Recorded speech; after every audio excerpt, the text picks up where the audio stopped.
मित्रांनो, देवेंद्र फडणवीस मुख्यमंत्री होताच हे मोठे निर्णय, यामध्ये शेतकऱ्यांसाठी कर्जमाफी असेल, त्यानंतर शेतकऱ्यांसाठी महासन्मान निधी योजना असेल, नमो शेतकरी, त्यानंतर लाडक्या बहिणींचे 2100 रुपये असतील, याबद्दलची माहिती आपण या व्हिडिओच्या माध्यमातून समजून घेणार आहोत।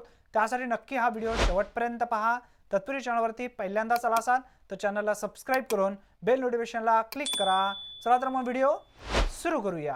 विधानसभा निवडणूक 2024 मध्ये महायुतीचा जाहीरनामा प्रसिद्ध करण्यात आलेला होता आणि त्या जाहीरनाम्यामध्ये काही उल्लेख सुद्धा करण्यात आलेला होता। यामध्ये सर्वात मोठा उल्लेख म्हणजे शेतकऱ्यांसाठी, तो म्हणजे कर्जमाफी संदर्भातील, आणि दुसरा म्हणजे महासन्मान निधी योजना, म्हणजे पीएम किसान सन्मान निधी योजना असेल किंवा नमो शेतकरी महासन्मान निधी योजना असेल।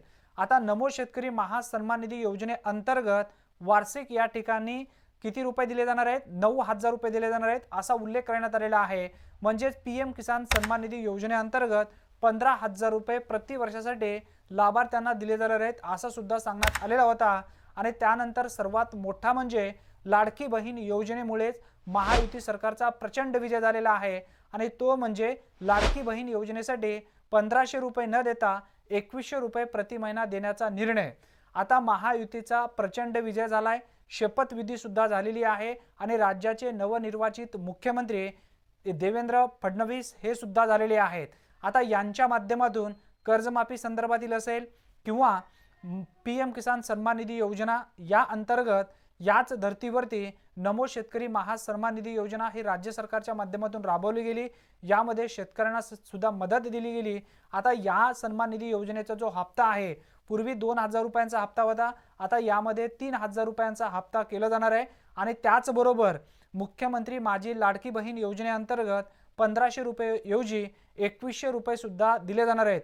हे निर्णय मुख्यमंत्री देवेंद्र फडणवीस यांच्या माध्यमातूनच घेतले जातील, कारण हे राज्याचे नवे मुख्यमंत्री म्हणून या ठिकाणी शपथविधी घेतलेली आहेत किंवा शपथ सुद्धा घेतलेली आहेत।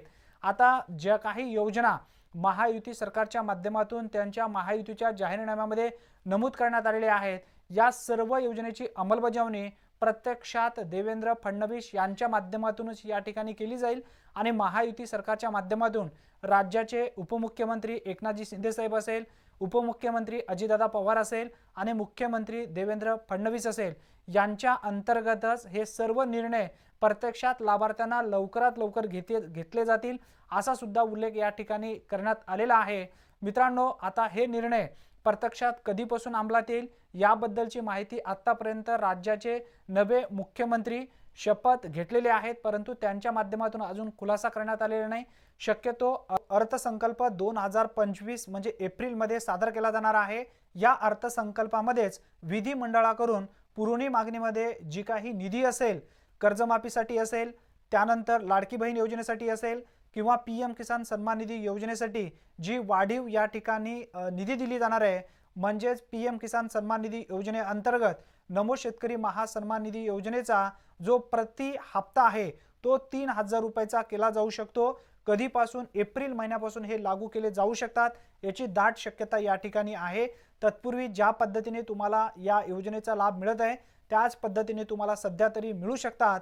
मित्रांनो, या संदर्भात अजून एखादा सुद्धा मंत्रिमंडळ निर्णय सुद्धा घेण्यात आलेला नाही किंवा यासाठी एखादा जीआर सुद्धा घेण्यात आलेला नाही। जेव्हा मंत्रिमंडळ निर्णय येईल किंवा जीआर येईल, सर्वप्रथम आपल्या चॅनलवरती अचूक अपडेट आपण घेण्याचा प्रयत्न करणार आहोत।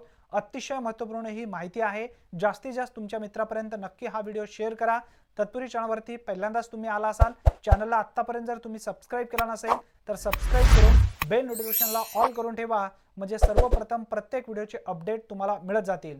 धन्यवाद मित्रांनो, पुन्हा भेटूया नवीन व्हिडिओमध्ये नवीन माहितीसह। तोपर्यंत जय हिंद, जय महाराष्ट्र।